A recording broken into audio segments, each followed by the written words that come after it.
Hello বন্ধুরা, শুভ সন্ধ্যা সবাইকে। দেখো আমি চলে এসেছি সবকিছু রেডি করে নিয়ে। এটা দেখে নিশ্চয়ই তোমরা বুঝতেই পারছো এটা কি বানাতে চলেছি। হ্যাঁ, এটা হচ্ছে বিকালের নাস্তা। ঘরে যে ঘরে ছোট ছোট বাচ্চারা আছে তাদের জন্য বিশেষ করে ভেজ মোমো উইথ আটা। আমি এটাকে ময়দা দিয়েও করতে পারি, যেহেতু ময়দাটা আমাদের শরীরের জন্য ভালো নয়, তো আমি এই জন্য ময়দাটাকে অ্যাভয়েড করে আটাটা দিয়েই বানাচ্ছি। তো আমার আটা মাখা ছিল আগের থেকে। তো এখানে দেখো, সবার প্রথম আমি এখানে বাঁধাকপি আছে, বাঁধাকপি কুচি কুচি করে কেটে নিয়েছি, ঠিক আছে। আর এখানে গাজর আমি কুড়িয়ে নিয়েছি, গ্রেট করে নিয়েছি। এখানে আছে একটা ক্যাপসিকাম, এটাকে আমি কিউব আকারে কেটে নিয়েছি। আর এখানে আছে হচ্ছে 6-7টা রসুন আছে, রসুন কোয়া কুচি কুচি করে নিয়েছি। আদা আছে আর একটা কাঁচা লঙ্কা, যেহেতু ঝাল ঝাল করবো না আমি এটা। আর এখানে আছে স্বাদ অনুযায়ী নুন, ঠিক আছে। আর এখানে আছে সয়া সস, চিলি সস। এখানে আছে 4-5টা যেরকম গোলমরিচ আমি গুঁড়ো করে নিয়েছি। আর আছে হচ্ছে একটা গোটা পেঁয়াজ। আর সঙ্গে আছে একটা টমেটো কেচাপ, এটা তো লাগবেই অবশ্যই। তো চলো সঙ্গে থাকো, আমি রেসিপিটা ফটাফট বানাতে শুরু করে দিই। তো চলো সবার প্রথমে আমি গ্যাসটা অন করে দিই। গ্যাসটা অন হয়ে গেছে। এবার আমি যেটার মধ্যে বানাবো কড়াইটা বসিয়ে দেবো। বন্ধুরা, আমার কড়াই গরম হয়ে গেছে। এবার আমি দিয়ে দেবো এর মধ্যে রিফাইন অয়েল। চলো তেল আমি দিয়ে দিই পরিমাণ মতো। তেলটা গরম হোক।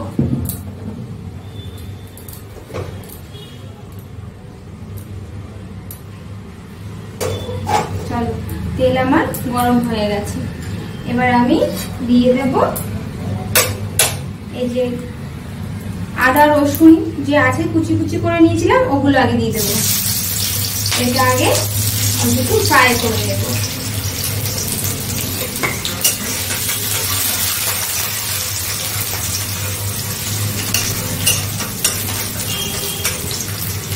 এটা আমার ফ্রাই হয়ে গেছে। এবার আমি দিয়ে দেবো এই যে গোটা একটা পেঁয়াজ কেটেছিলাম, এইটা সবটা দিয়ে দেবো। সবটা দিয়ে এটাও হালকা ফ্রাই করে নেব। লাল লাল করে ভাজলে হবে না, হ্যাঁ, এটা হালকা জাস্ট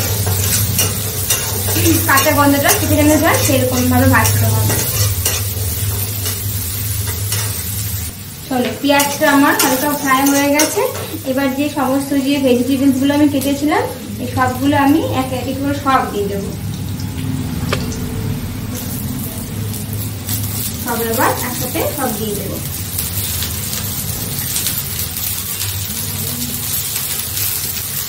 কি সুন্দর হয়েছে না কালারটা, অরেঞ্জ আর হোয়াইট গ্রিন, শুধু লালটাই বাকি রয়ে গেল। এবার এগুলো হালকা ভাজা করে নেব। এগুলো লাল লাল করে ভাজতে হবে না, এটা একটু হালকা জাস্ট কাঁচা গন্ধটা কেটে যাবে।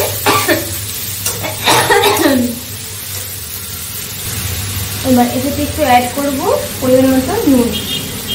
নুনটা পরেও আবার দিতে হবে, যেন আমি অল্প একটু নুনটা দিয়ে এটাকে একটু মজবে। এটা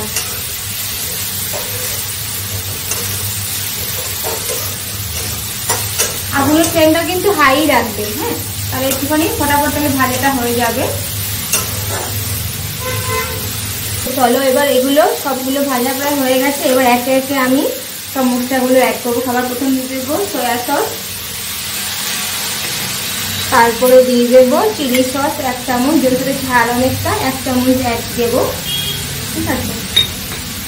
তারপরে দিয়ে দেবো গোলমরিচের গুঁড়ো, যেটা গুঁড়ো করেছিলাম। তারপরে দিয়ে দেবো 2 চামচ যেরকম টমেটো কেচাপ, 2 চামচ যেরকম, ঠিক আছে।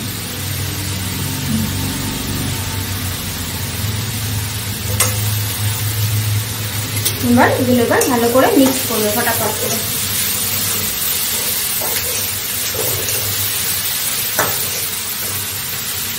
তো এই দেখো সব মশলাগুলো প্রায় মিক্স হয়ে এসছে। আমার এটা নামাবার সময় হয়ে এসছে। এবার দেখে নাও কালারটা কি সুন্দর এসছে, তাই না? কালারটা এটা কিন্তু পুরো সেদ্ধ করা যাবে না, যেহেতু এটাকে আমি স্টিম দেবো, তো তখন এটা সেদ্ধ হবে, এই জন্য আধা কাঁচা নামাতে হবে এটা আমাদেরকে। তো এটা আমার প্রসিজার রেডি হয়ে গেছে। চলো এটা এবার আমি একটা বোল মধ্যে নামিয়ে নেবো। এগুলো এবার সব নামিয়ে নিই, তারপরে নেক্সট প্রসিজারটা শুরু করতে হবে আমাকে। চলো সব নিয়ে নিই এবার। বন্ধুরা এবার আমি চলো আটার যে গোলাটা আছে ওটাকে এবার লুচি বানিয়ে নিই, ছোট ছোট করে লুচির আকারের মতন সাইজ হবে। এবার তারপর ওটাকে আমি এরকম সাইজে ছোট ছোট করে লেচি আকারে সবগুলো করে নিই।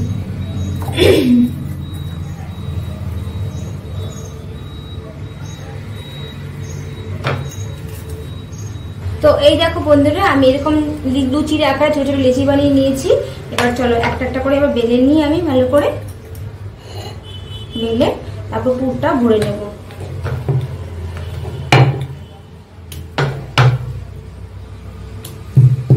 ঠিক আছে,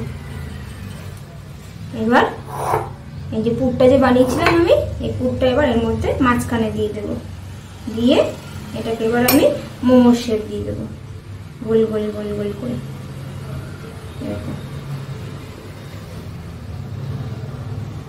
স্টিম দিতে বেশিক্ষণ তো লাগে না, যা মশলাটা বানাতে যতক্ষণ সময় লাগে, বাকি তো ফটাফট হয়েই যায়। তো এই দেখো আমার মোমোর শেপ হয়ে গেছে। চলো এখানে আমি পরপর সবগুলো করে নিয়ে এবার। তো এই দেখো বন্ধুরা আমি এতগুলো মোমো রেডি করেছি। তো এইবার এগুলোকে আমি স্টিমে বসাবো। তো চলো স্টিম বসাবার জন্য পাত্রটা নিয়ে নিই। এবার আমি যেটা ভাপে দেবো, সবার প্রথমে আমি এখানে অল্প একটু জল নিয়ে নিয়েছি, এটা আমি গ্যাসে বসিয়ে দেবো। তো এটা আমি বসিয়ে দিয়ে গরম করতে দিয়ে দিই জলটা। ততক্ষণ আমি যেটার মধ্যে স্টিম দেবো ওটা রেডি করে নিই। এই দেখো এই ধরনের ছেদ ছেদ চালা থালা বা প্লেট হয়, এই ধরনের নিতে হবে, যেহেতু এটা ভাপে সিদ্ধ করতে হবে। তো এটা আমি এবার একটু হালকা তেল মাখিয়ে নেব। তেল মাখিয়ে নিলে কি হবে, নিচের দিকে এগুলো আটকিয়ে যাবে না। এটা পুরোটা ভাবে মাখিয়ে নিতে হবে। মাখিয়ে নিয়ে এবার একে একে যে মোমোসগুলো বানিয়েছি একে একে সাজিয়ে সুন্দর করে দিতে হবে। তো এবার সবগুলো যতটা আসে এর মধ্যে ততটা এটাকে দুবারে করতে হবে, আমার একবারে এটা হবে না, যেহেতু ছোট পাত্র তো যেটা আমি দুবারে করতে হবে। তো এইভাবে করে সবগুলো আমি দিয়ে দেব।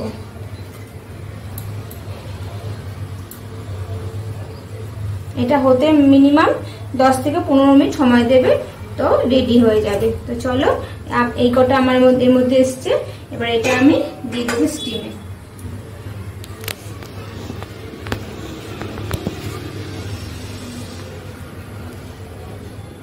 বসিয়ে দিয়েছি, এবার এটাকে আমি 10 থেকে 15 মিনিটের জন্য ঢেকে দেবো, ততক্ষণ এটা রেডি হোক।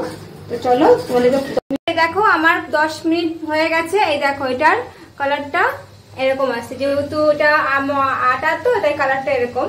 তো এটা অলরেডি রেডি হয়ে গেছে, চেক করতে হলে এবার একটু দেখো, এই দেখো এটা একদম কড়ক হয়ে গেছে, তাই না? যদি নরম হতো তাহলে কিন্তু ঢুকে যেত। তো চলো এটা এবার আমি নামিয়ে নিই। তো চলো বন্ধুরা এবার সবগুলো আমি মোমোস একটা একটা করে বের করে নিই, বের করে এর মধ্যে নামিয়ে নিই। ঠিক আছে, তারপরে নেক্সট বাকিগুলো দিয়ে দেবো। একটা ভেঙে গেল, সরি বন্ধুরা, এটা কোটটা একটু ইয়ে হয়ে গেছিল। দেখো বাকি যেগুলো ছিল ওগুলো আমি এবার দিয়ে দিয়েছি। এইগুলো এবার 10 থেকে 15 মিনিটের জন্য এবার রেখে দেবো, এটা হোক, বাকিটা আমি সার্ভ করে দিই সবাইকে। তো এই দেখো অবশেষে আমার মোমো রেডি, ভেজ আটা মোমো। তো কিরকম লাগলো আমার রেসিপিটা সবটাই তোমাদের সঙ্গে শেয়ার করলাম, তোমরা ঘরে অবশ্যই বানিয়ে খেও। তো আজকের মতন ভিডিও আমি এখানেই রাখছি, আবার দেখা হবে নেক্সট ভিডিওতে। তোমরা সবাই ভালো থেকো, টাটা বাই বাই বন্ধুরা।